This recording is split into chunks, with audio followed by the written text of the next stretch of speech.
오늘 읽은 에베소서 3장 14절에서 19절 말씀은 읽으신 내용 그대로 기도하는 내용입니다. 신약 성경에 나오는 서신 가운데 이렇게 성도들의 영적인 필요를 위해서 기도하는 그런 대목이 몇 군데 있습니다. 에베소서 1장 15절에서 19절 말씀도 성도들의 영적인 필요를 위한 기도입니다.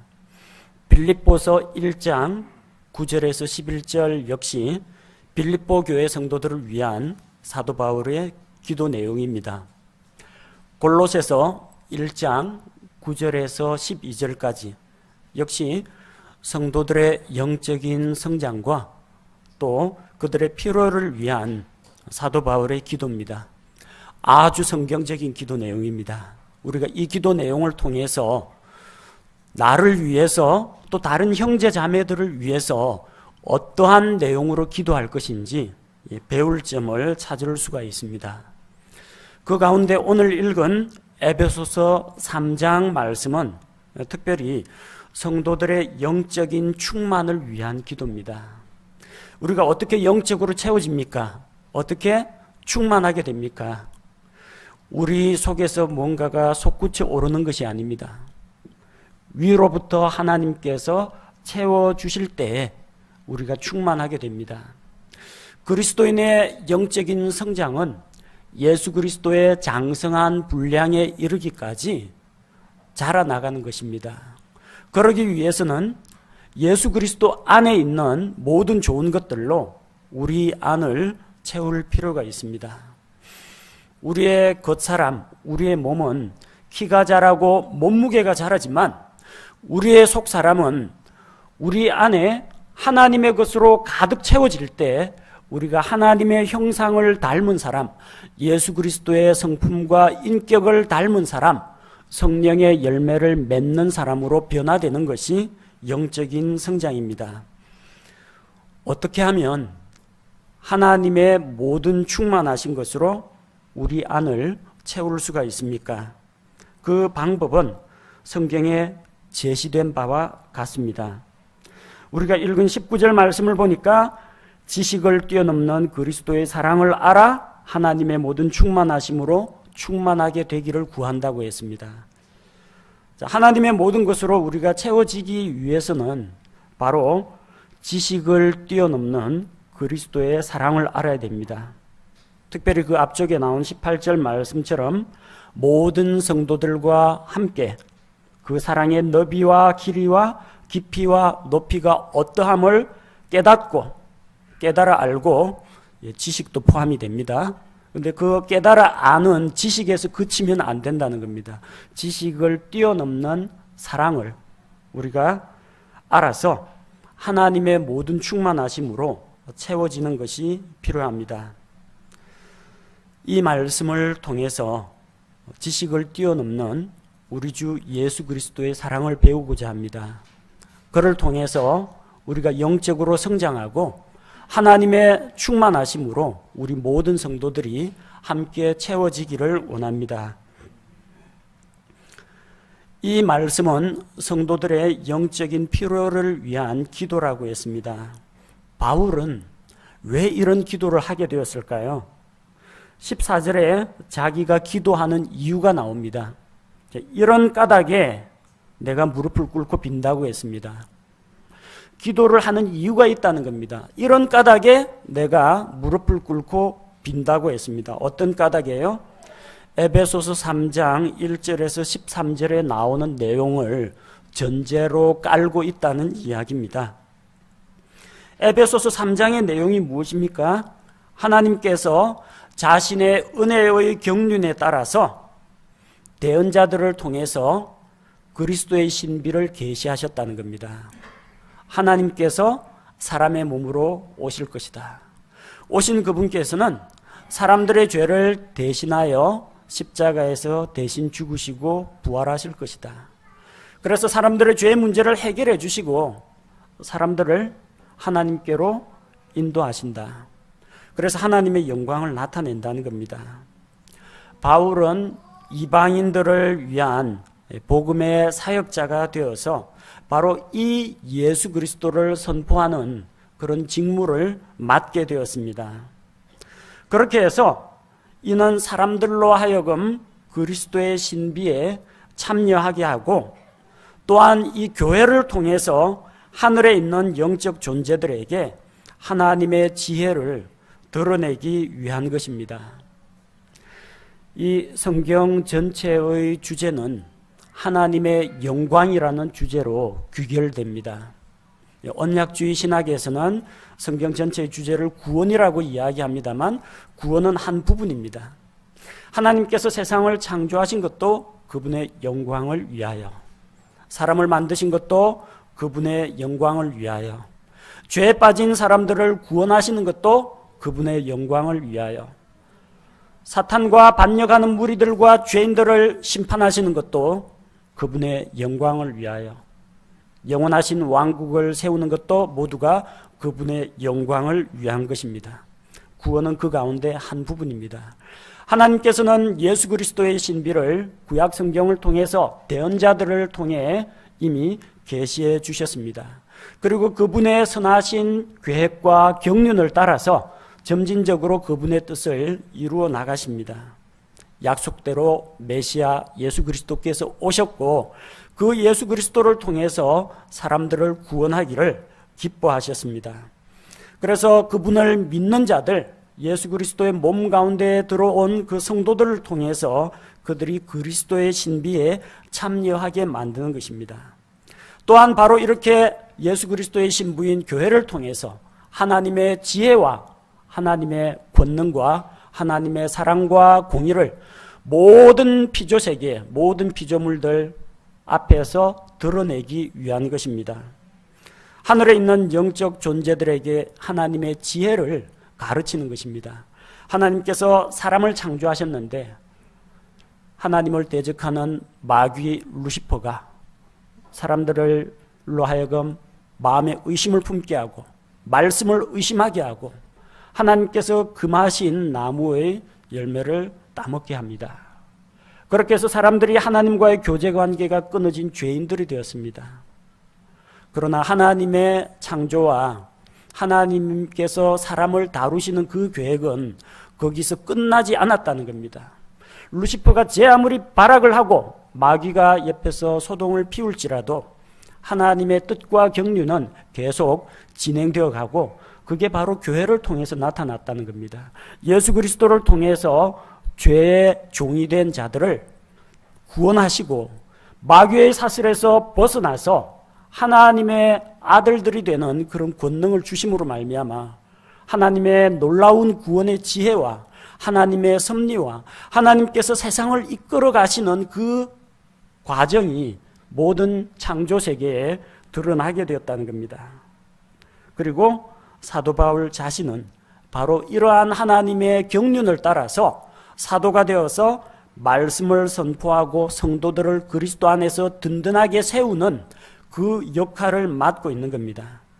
따라서 하나님의 이런 구원의 경륜과 세상을 이끌어 나가시는 계획이 열매를 거두기 위해서는, 이 목적을 위해서는 에베소 교회 성도들이 믿음 안에서 든든히 세워지고 그리스도의 몸의 한 지체로서 그분께 견고히 붙어 있고 영적으로 성장하는 것이 필요하다는 겁니다. 바로 이런 까닭에 하나님의 영광과 사람들의 구원, 이런 것들을 모든 창조 세계에 드러내기 위해서는 에베소 교회 성도들이 믿음 안에서 성장하고 세워져야 합니다. 이런 까닭에 이 목적을 위해서 사도 바울은 에베소 교회의 성도들을 위해서 하나님 아버지 앞에 무릎을 꿇고 빈다고 했습니다. 누구에게 기도를 합니까? 14절 말씀을 보니까 우리 주 예수 그리스도의 아버지께, 우리 주 예수 그리스도의 아버지께 기도합니다. 우리 주 예수 그리스도, 나의 주가 아닙니다. 개인적으로 신앙 고백할 때는 나의 주님, 나의 구원자, 그렇게 고백하십시오. 그러나 교회 안에서 같은 믿음을 고백하는 형제 자매들과 더불어서 이야기할 때 우리는 나의 주라고 하지 않고 우리 주 예수 그리스도라고 합니다. 어릴 때에는 자기 것을 엄청 챙깁니다. 자기 장난감 다른 친구가 건드리기만 해도 내 거야, 저리 가. 자기 거라고 합니다. 아빠 엄마가 같이 붙어있는 꼴을 못 봅니다. 엄마는 내 거야 하면서 아빠가 엄마를 빼앗아 가지 못하도록 합니다. 다 내 거예요. 심지어는 자기 거 아닌 거 친구가 좋은 장난감 갖고 있어도 내 거야 하면서 가지고 오려고 그럽니다. 자기 중심적인 생각이 강하다는 거죠. 영적인 신앙생활도 예외가 아닙니다. 어릴 때는 내 거 이야기합니다. 그래서 하나님은 내 편이라고 이야기합니다. 맞습니다. 아니라는 이야기는 아닙니다. 자, 그러면은 교회 안에 A라는 형제하고 B라는 형제가 서로 다투었다. 하나님은 누구 편이 돼야 됩니까? 이 속 좁은 사람, 그 유아적인 발상을 하는 분들은 하나님은 내 편이라고 생각합니다. 곧 죽어도 자기가 잘못했다는 이야기는 안 합니다. 하나님, 저 형제가 자기의 잘못을 깨닫고 회개하고 돌아와서 저한테 사과할 수 있도록 해주십시오. 하나님은 내 편이라고 생각하기 때문에 어쨌든 자기가 잘했고 하나님이 자기를 밀어주고 자기 편이 되어야 한다는 그런 생각을 갖습니다. 살아가다 보면은 기쁜 일도 있고 슬픈 일도 있고 사업이 잘 될 때도 있고 안 될 때도 있습니다. 근데 하나님은 내 편이기 때문에 무조건 무슨 일을 만나든지 만사형통해야 된다고 생각합니다. 우리 침례교 찬송가에는 그거 바르게 번역했습니다. 무슨 일을 만나도 주가 함께 하신다 되어 있는데 아직도 무슨 일을 만나든지 만사형통하리라 이렇게 부르짖는 사람이 있습니다. 만사형통이 아니고요. 때로는 그리스도와 함께 고난을 받아야 될 때도 있습니다. 근데 하나님은 내 편, 내 거라고 생각하는 사람들은 그걸 인정을 못합니다. 하나님을 잘 믿으면 병도 안 걸리고 사업도 잘 되고 자녀들도 잘 성장하고 좋은 대학 가고 어쨌든 모든 게 잘 풀려야 된다고 생각합니다. 그러다가 만약에 하나님께서 시련을 주시거나 어려운 일을 만나게 하면 하나님, 저한테 진짜 이럴 수가 있습니까? 우리 사회가 진짜 이런 사회입니까? 하고 하나님께 따집니다. 왜? 하나님은 무조건 내 편이고 나를 위해서 존재한다라는 그런 어린아이 같은 생각을 갖고 있기 때문에 그렇습니다. 여러분, 하나님은 정확히 말하면 여러분의 편이 아니고 정의의 편입니다. 미국하고 영국하고 축구 시합하면서 각 나라에서 하나님께 승리를 위해서 기도하면 하나님 어느 편이 이기게 해줘야 됩니까? 하나님은 인간의 이해관계에 놀아나는 분이 아닙니다. 하나님은 항상 그 자리에 계신 분입니다. 하나님을 내 편으로 끌어들일 생각하지 마시고 내가 하나님의 편에 서 있으면 되는 겁니다. 그리고 특별히 신앙 공동체 안에 들어왔을 때는 하나님은 내 편이지 네 편은 아니다 이런 생각이 아니라 우리 주 예수 그리스도의 아버지이신 하나님, 한 입으로 우리의 하나님, 우리의 주님이라는 신앙 고백이 나와야 합니다. 이 성도들은 하나님 앞에 그냥 나아갈 수가 없습니다. 우리가 하나님 앞에 나아갈 수 있는 자격을 어떻게 얻게 되었습니까? 우리 죄를 대신 담당하시고 우리를 하나님 앞으로 인도해 주시는 예수 그리스도로 말미암아 하나님과의 관계가 회복이 되었습니다. 따라서 나의 하나님이라고 부르는 것이 아니라 우리 주 예수 그리스도의 아버지 하나님이 되십니다. 예수 그리스도를 매개로 해서 그분을 유일한 중재자로 해서 우리가 하나님 앞에 나아갈 수 있다는 것입니다. 성도들은 예수 그리스도로 말미암아 하나님과의 관계를 회복했습니다. 하나님께서는 우리에게 자기의 독생자를 주셔서 예수 그리스도를 우리를 위한 대속물로 내어주셨습니다. 따라서 우리는 예수 그리스도의 아버지 하나님, 그 하나님을 곧 우리의 하나님으로 믿고 있습니다. 그 하나님은 온 우주 만물의 창조주가 되십니다. 15절 말씀해 보니까 그 예수 그리스도의 아버지는 어떤 분이냐? 곧 하늘과 땅에 있는 온 가족에게 이름을 주신 분이라고 했습니다. 하나님으로부터 하늘과 땅에 있는 모든 가족들이 이름을 부여받았습니다. 누가 이름을 붙입니까? 주인이 이름을 붙입니다. 여러분 집에 문패를 단다라고 할 때 집주인이 자기 이름을 써가 여기 우리 집이라고 표시를 합니다. 책을 하나 새로 샀다. 이거 내 책이다. 책에다가 성경책에다가 여러분 이름 적죠? 자기 이름 적습니다. 내 것이기 때문에 그렇습니다. 집에 강아지나 고양이 키우면 또 이름을 지어주죠. 이 세상에 있는 다른 수많은 개나 고양이하고 다른 나하고 특별한 관계를 맺고 있는 애완동물, 반려동물이기 때문에 내가 이름을 지어줍니다. 어린아이를 낳았습니다. 그 어린아이를 낳고 누가 이름 지어줍니까? 부모님이 이름을 지어줍니다. 나하고 특별한 관계가 있기 때문에 그렇습니다. 주인은 자기가 소유한 물건이나 동물에 혹은 자기의 자식에게 이름을 붙일 수가 있습니다. 하나님께서는 그분께서 창조하신 모든 것들에게 이름을 부여하시고 그분이 주인 되심을 널리 알리십니다. 바로 창조주이신 하나님께, 모든 것의 주인이 되시는 아버지 하나님께 바울이 기도하고 있는 겁니다. 성령님께서 주시는 동기력을 통해서 예수 그리스도의 이름을 힘입어서 아버지 하나님께 기도하는 것입니다. 그는 에베소 성도들을 위해서 이런 까닭에 기도를 시작했습니다. 어떤 자세로 기도를 했느냐?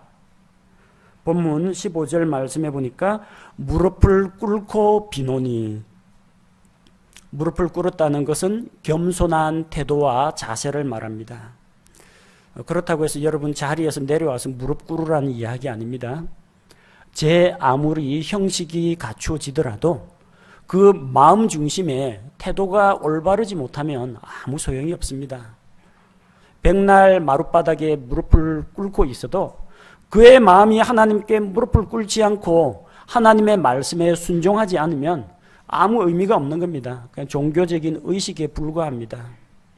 그러나 진정 여러분 안에서 하나님께 순종하고 내가 그분의 권위에 복종한다 이런 마음가짐이 되었을 때 그 겸손한 마음이 동기가 되어가지고 여러분 스스로 하나님 앞에 무릎 꿇고 기도하도록 만듭니다.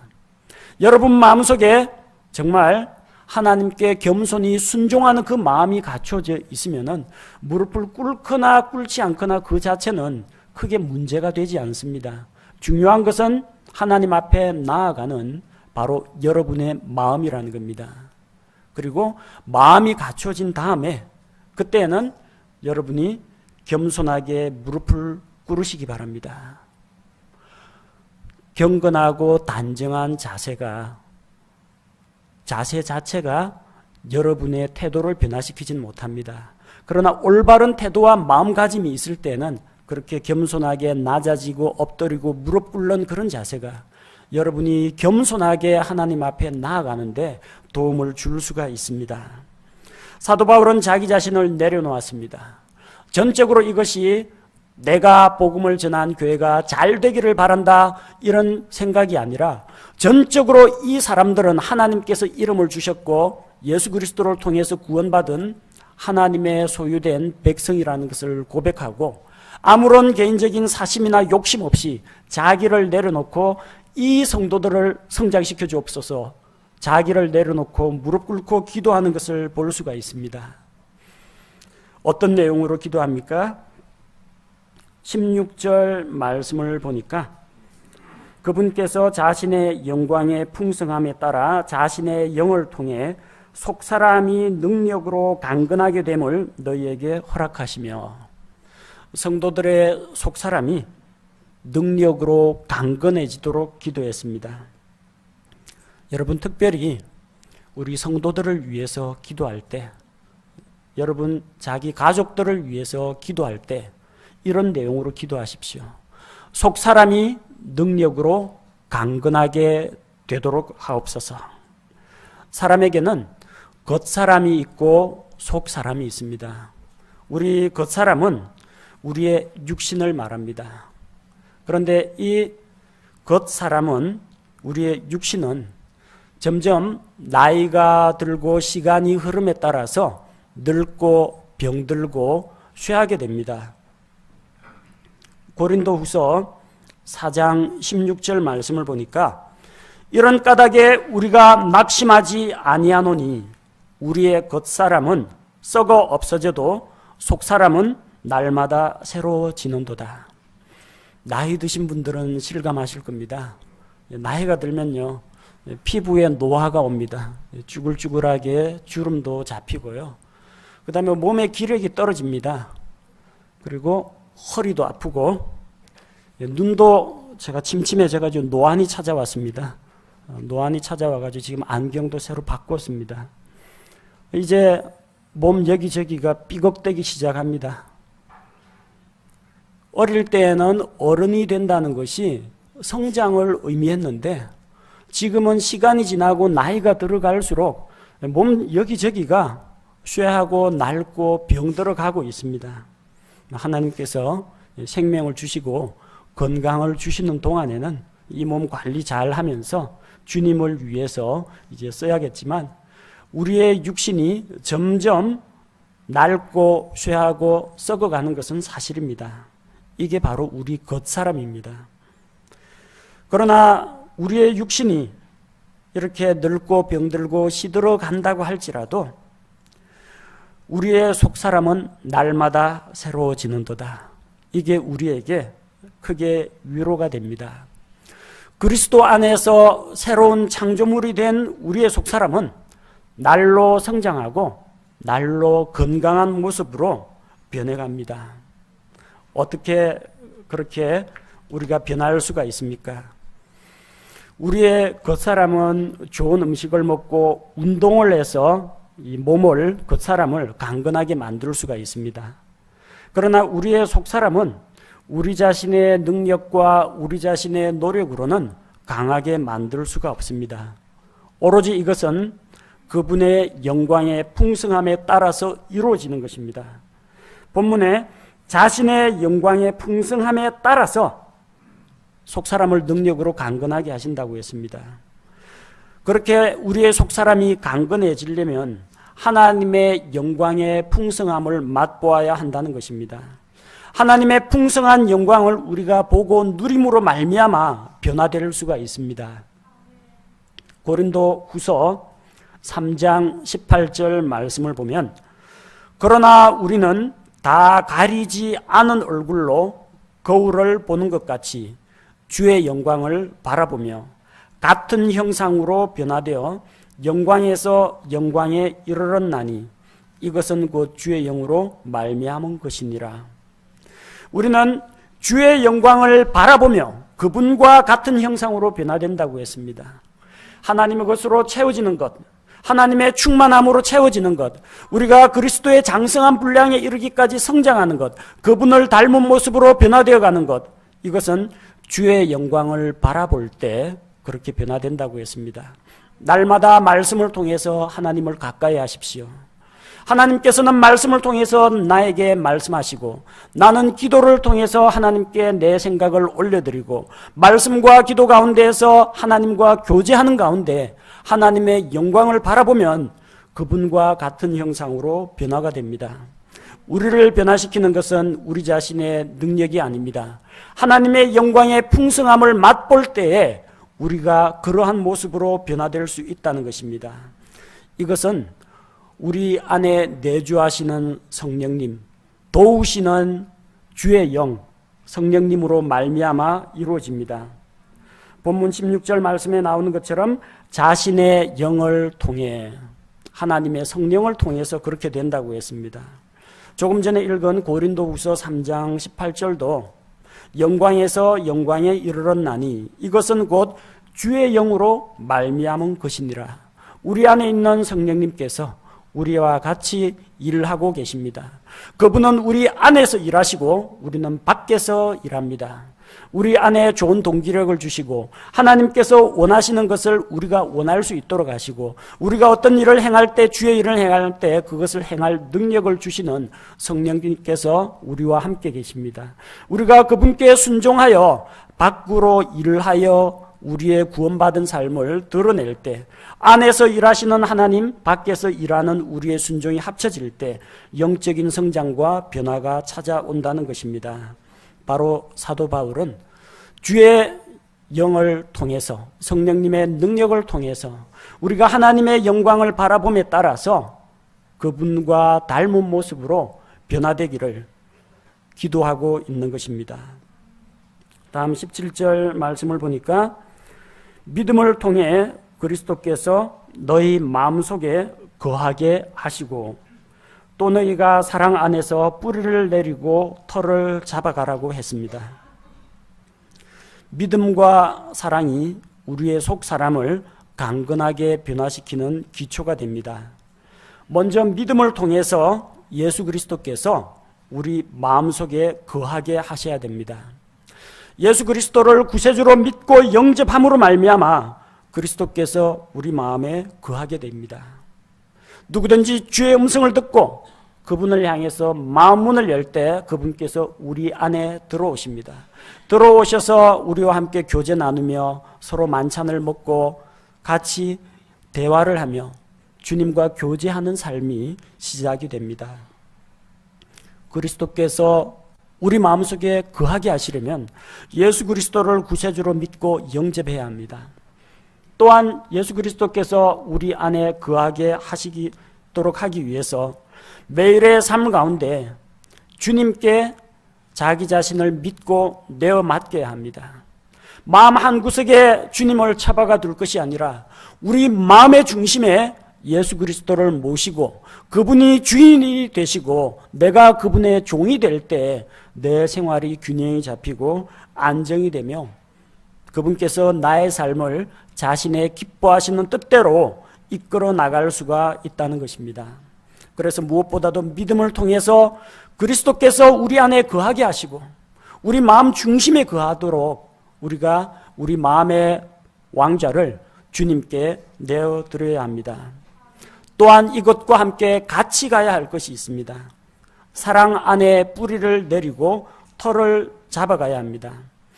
믿음과 함께 하나님의 사랑 안에 거해야 합니다. 믿음과 함께 형제자매 사이의 사랑 안에 뿌리를 내려야 합니다.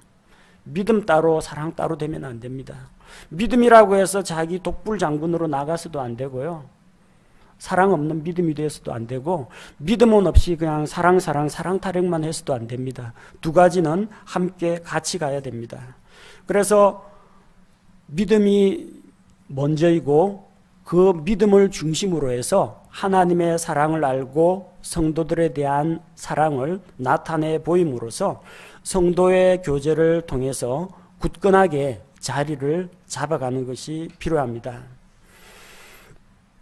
우리는 모든 성도들과 함께 영적으로 성장해 나가야 합니다.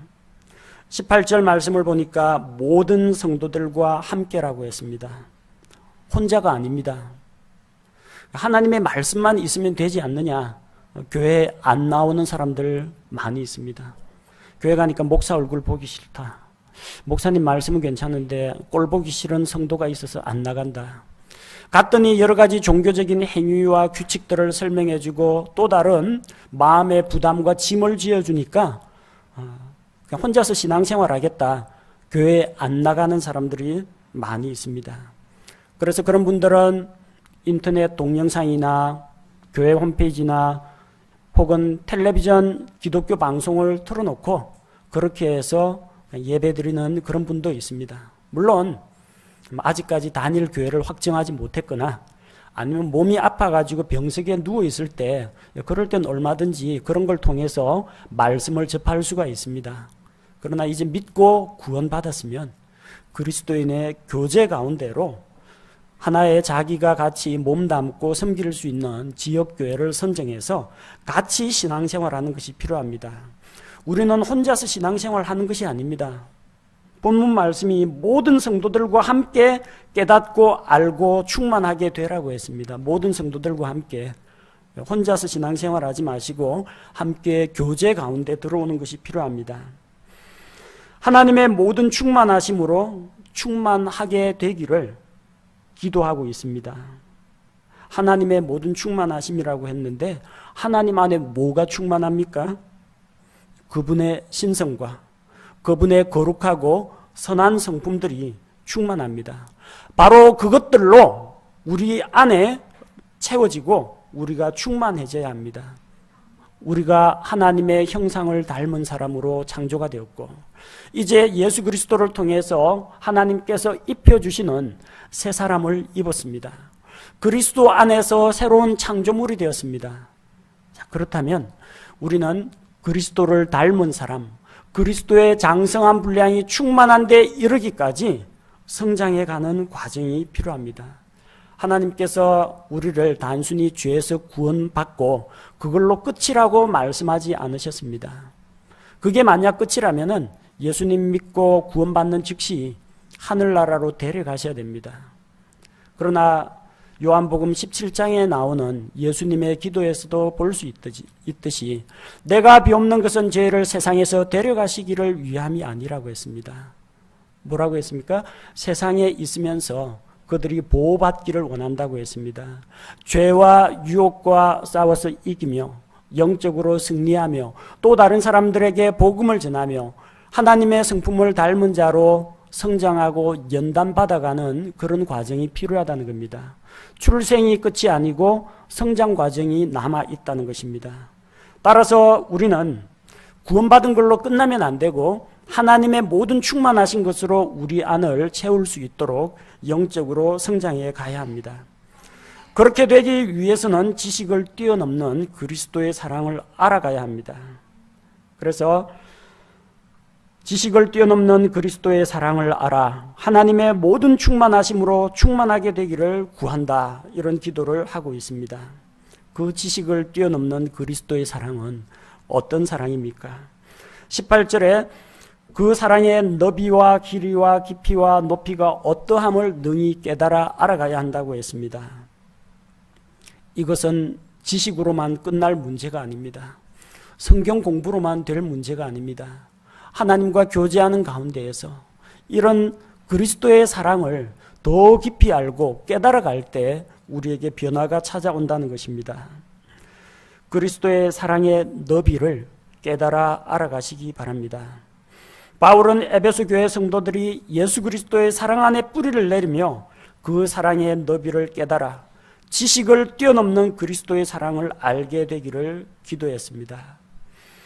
주님의 사랑은 얼마나 넓습니까? 주님의 사랑의 폭이 얼마나 넓습니까? 우리 사람들의 사랑하고 한번 비교해 보시기 바랍니다. 여러분 누구 사랑하는 사람 있습니까? 한번 이름 적어 보십시오. 가족들 들어가겠죠? 친구들 들어가겠죠? 가까이 교제하는 성도들 들어가겠죠? 거의 대부분 거기서 끝입니다. 같은 교회 성도인데도 영 마음이 안 맞거나 보기만 하면 짜증나는 사람, 그 사람까지는 좀 아니다 싶으면 자기 사랑의 범주에서 빼놓을 수가 있습니다. 우리는 자기에게 잘 대해주는 사람은 사랑하는 게 쉽습니다. 그러나 자기에 대해서 좀 못된 행동을 하는 사람, 자기 마음에 상처를 주는 사람, 자기에게 잘못한 것이 있는 사람까지 포용할 만한 그만한 너비의 사랑은 우리에게 너무나도 부족합니다. 주님은 세상에 있는 모든 사람들을 사랑하셨습니다. 죄로 인해 자기와 원수가 된 자들도 죄인들을 사랑하셨습니다. 선한 사람을 위하여, 의로운 사람을 위하여 대신 죽어주는 것도 쉬운 일이 아닌데 우리가 연약할 때, 우리가 죄인 되었을 때, 죄로 하나님과 원수가 되었을 때 주님께서는 그 죄인들조차도 받아주셨습니다. 마지막 주의 만찬 자리에서 예수님께서는 제자들의 발을 씻겨주셨습니다. 그 자리에 있는 제자들은 전부 예수님이 발 닦아주었습니다. 베드로도 포함되고요. 조금 있으면 예수님 배반하고 팔 가룟 유다의 발까지도 닦아주셨습니다. 그게 주님의 사랑입니다. 주님의 사랑의 너비는 우리가 상상할 수 없을 정도로 넓다는 겁니다. 측량할 수 없을 정도로 넓은 사랑, 상상할 수 없을 정도로 넓은 그분의 사랑을 우리가 깨달아 알아가기를 바울은 에베소 성도들을 위해서 기도했고 이 기도가 곧 우리 자신들을 위한 기도가 되어야 합니다. 또한 사랑의 길이를 설명하고 있습니다. 바울은 에베소 교회 성도들이 그 사랑의 길이를 깨달아 알게 되기를 기도한다고 했습니다. 심리학자들에 의하면 남자와 여자가 만나가지고 사랑에 빠지고 연애를 하게 되는 연애 감정의 유효기간이 3년이라고 합니다.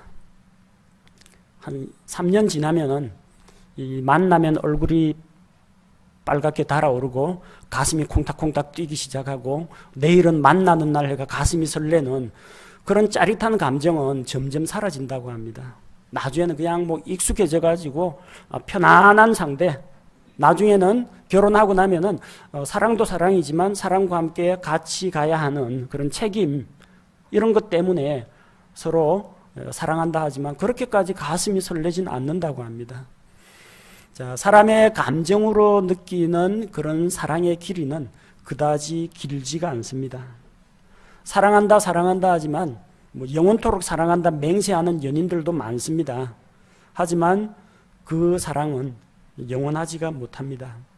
한때 열렬히 사랑하던 그런 연인들도 사랑하는 감정이 식어가지고 서로를 잊어버리거나 혹은 전혀 모르는 남처럼 혹은 전혀 모르는 남들보다 더 냉랭한 관계로 사랑의 감정이 식어버릴 때도 있습니다. 또한 영원토록 사랑한다고 약속은 했지만 이제는 죽음이 찾아와서 더 이상 사랑할 수 없게 되는 경우도 있습니다. 그래서 사람들의 사랑이란 기껏해야 사랑에 빠진 날로부터 시작해서 제일 길게 가면 죽을 때까지 사랑하는 겁니다. 영원토록 사랑한다라는 그런 맹세는 우리가 지킬 수가 없습니다. 한평생 지속한다면 그것만 해도 대단한 사랑입니다. 그런데 우리 주님의 사랑은 어떻습니까? 그분의 사랑은 영원 무궁합니다. 끝이 없습니다.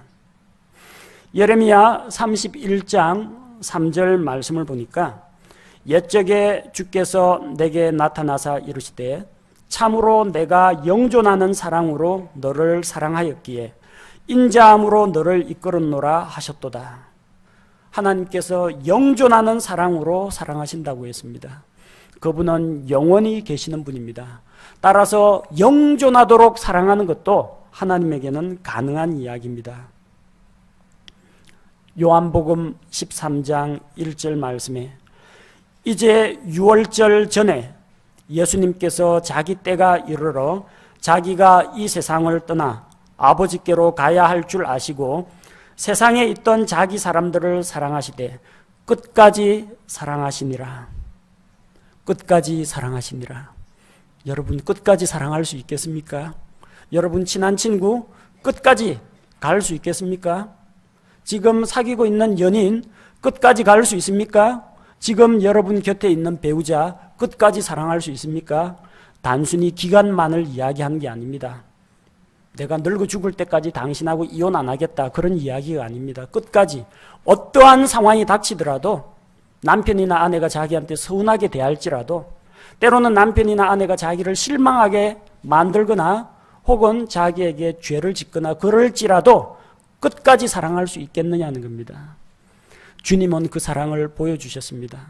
제자들이 예수님을 버리고 배반하고 떠나갔습니다. 호언장담하던 베드로가 예수님을 3번씩이나 부인했습니다. 사람 낚는 업으로 불러주었더니 예수님 부활했다는 증언의 말씀도 믿지 못하고 물고기 잡으러 가자 하고 갈릴리 업으로 돌아간 그들이었습니다. 주님께서 포기하지 않으셨습니다. 끝까지 놓지 않으셨습니다. 하나님께서 끝까지 놓지 않으십니다. 따라서 아무도 우리를 그리스도의 사랑에서 떼어놓을 수가 없는 것입니다. 그분의 사랑은 영원합니다. 끝이 없습니다. 다함이 없습니다. 그 길이가 영원 무궁하기 때문에 오늘날 우리가 아직까지 여기 살아서 신앙생활을 하고 있는 것입니다. 우리 성도들 역시 주님의 다함이 없는 사랑, 끝없는 사랑, 그 주님의 사랑을 깨닫고 그 사랑을 배워나가야 합니다. 세 번째는 사랑의 깊이입니다. 바울은 에베소 교회 성도들이 그 사랑의 깊이를 깨달아 알게 되기를 기도한다고 했습니다. 흔히들 깊은 사랑 하면은 어버이날 노래가 떠오르죠. 아무리 깊은 바다라도 어머니 사랑만 못하다 그렇게 이야기합니다. 어머님 사랑 이야기할 때 바다보다 깊은 사랑이라고 이야기합니다. 그래서 이런 말이 있습니다. 프랑스에는 어머니 속에 바다가 있고 중국에는 바다 속에 어머니가 있다, 그런 말이 나옵니다. 프랑스어로 어머니하고 바다는 글자 한 글자 다른데 발음은 거의 비슷하다고 합니다. 한자의 바다 해자는요, 바다 해자 그 가운데에는 어머니를 나타내는 어미 모자가 들어가 있습니다. 그래서 어머님의 사랑은 바다처럼 깊고 바다처럼 넓다, 그렇게 이야기합니다. 그런데 그 어머님의 사랑보다 더 깊은 것이 있다라는 겁니다. 바다는 깊이 내려가면, 잠수함 타고 내려가면 언젠가는 바다 밑바닥에 닿습니다. 해저 표면에, 지표면에 닿게 됩니다. 한계가 있다는 이야기입니다. 그러나 주님께서 우리를 사랑하시는 그 사랑의 깊이는 바다와 비교할 수 없을 정도로 더 깊다라는 겁니다. 우리를 얼마나 깊이 사랑했느냐? 그 사랑 때문에 자기 생명을 내어주셨습니다. 요한복음 15장 13절 말씀에 보니까 아무에게도 자기 친구들을 위해 자기 생명을 내놓는 것, 이것보다 더 큰 사랑은 없나니. 너무나도 깊이 사랑한 나머지 선물 사다 주고 꽃 갖다 주고 사랑한다 고백하고 그게 끝이 아니라는 겁니다. 그분의 사랑을 어떻게 보여주셨습니까? 자기의 소중한 생명을 버려가면서까지 그 사람들을, 우리를 구원하기 원하셨다는 것입니다. 우리의 사랑은 때로는 한계에 부닥칩니다. 참을 만큼 참았다. 인내심이 바닥이 났다. 처음 사랑의 열정이 식어갔다. 그렇지만 주님의 사랑의 깊이는 끝이 없습니다. 바로 그러한 주님의 사랑의 깊이를 알아갈 때에 하나님의 사랑과 그분의 거룩하심과 그분의 온갖 좋은 성품들로 우리 안을 채울 수가 있습니다. 네 번째는 사랑의 높이입니다. 바울은 또한 에베소 교회 성도들이 그 사랑의 높이를 깨달아 알게 되기를 기도했습니다. 주님의 사랑은 얼마나 높습니까? 높고 높은 하늘이라, 하늘처럼 높습니까? 그보다 더욱더 높습니다. 이사야 55장 9절 말씀에서 하늘들이 땅보다 높음같이 내 길들은 너희 길들보다 높으며 내 생각들은 너희 생각들보다 높으니라. 우리의 생각보다 높다고 했습니다. 여러분이 생각할 수 있는 최대한의 높이를 생각해 보십시오. 어디까지인지. 그거보다, 우리의 생각이나 상상보다 훨씬 더 높다는 이야기입니다. 하나님의 사랑은 얼마나 높고 위대한지요. 시편 108편 4절 말씀을 보니까 주의 긍휼은 커서 하늘들보다 높으며 주의 진리는 구름들에게까지 미치나이다. 하늘만큼 높은 게 아니고 하늘들보다 높다고 했습니다. 그 이상입니다. 하늘들보다 높고 우리의 생각이나 상상보다도 더 높으신 사랑이 바로 그분의 사랑입니다. 바울은 에베소 교회 성도들이 바로 이러한 사랑의 높이를, 주님의 사랑의 높이를 깨달아 알아가고 하나님의 충만하심, 그 충만하심으로 충만하게 채워지기를 기도했습니다. 바로 이러한 사랑을 우리 모든 성도들이 깨달아 알아가고 그분의 충만하심으로 우리 자신들을 채울 수 있도록 기도해야겠습니다. 그리스도인의 영적인 성장이 무엇입니까? 수많은 성경 지식을 얻는 것이 영적 성장은 아닙니다. 지식도 포함이 되어야 하지만 그걸로 끝이 아니라는 겁니다. 교회 활동을 열심히 하고 봉사하고 수고하고 섬기는 거, 그게 영적인 성장은 아닙니다. 물론 성장하면 봉사하고 섬기는 일도 자연스럽게 하게 됩니다. 그러나 그게 끝은 아닙니다. 우리의 속 사람이 하나님의 충만하심으로 채워져서 그리스도를 닮은 자가 되는 것이 영적인 성장입니다. 우리가 하나님의 충만하심으로 충만하게 채워지려면 지식을 뛰어넘는 그리스도의 사랑을 알아야 합니다. 성경 말씀은 지식과 사랑이 반대라고 이야기하지 않습니다. 먼저 믿음과 지식이 있어야 됩니다. 근데 거기에 머물면 안 되고 지식을 뛰어넘으라고 했습니다. 아니, 지식도 없는데 사랑만 해가지고 뭘 합니까? 먼저 그리스도에 대한 믿음과 그분을 알아가는 지식이 있고 더 나아가서 거기에 사랑을 더하라는 이야기입니다. 예수 그리스도의 사랑의 너비와 길이와 깊이와 높이가 어떠한지를 깨달아 알아가야 합니다. 이것은 제가 설교하는 내용만으로 다 전달이 되지 않습니다. 여러분이 주님과의 교제를 통해서 그분이 나를 얼마나 사랑하셨는지 여러분 각 사람이 스스로 깨달아 알아야 됩니다. 여러분 사과 하나 꺼내 들고 베어 물고 사과가 맛있다 그러면 다른 사람들이 알아듣습니까? 먹은 사람만 압니다. 이건 사과가 새콤하고 달콤하네요. 이것밖에 표현을 못합니다. 제가 사랑의 너비와 길이와 깊이와 높이에 대해서 묵상하고 나눠준 것은 여러분과 함께 나눈 것은 이게 답니다. 근데 말로 필설로 다 할 수 없는 그분의 사랑은 여러분이 맛보아 알아야 하는 것입니다. 설교나 성경 공부 가지고 이게 다 전달이 안 됩니다. 날마다 주님과 더불어서 교제하는 가운데에서 그 사랑의 참맛을 여러분이 알아가시기 바랍니다. 그 주님의 십자가의 사랑, 날 위해 베풀어 주신 그 크신 사랑과 긍휼을 알아갈 때 하나님의 거룩하심과 죄에 대해 진노하시는 하나님의 공의와 죄인들을 한없는 사랑으로 품어주시는 그분의 사랑과 죄인들을 불쌍히 여기시는 하나님의 긍휼과 죄인들이 회개하기를 기다리고 계시는 그분의 오래 참으심, 또한 우리에게 선을 베풀어 주시는 그분의 선하심이 우리가 그런 성품들을 알아가고 배워가고 우리의 속사람을 그분의 온갖 좋은 성품들로 가득 채울 수가 있습니다. 지식을 뛰어넘는 그리스도의 사랑을 알아가시기를 주님의 이름으로 축원합니다. 제가 기도하겠습니다.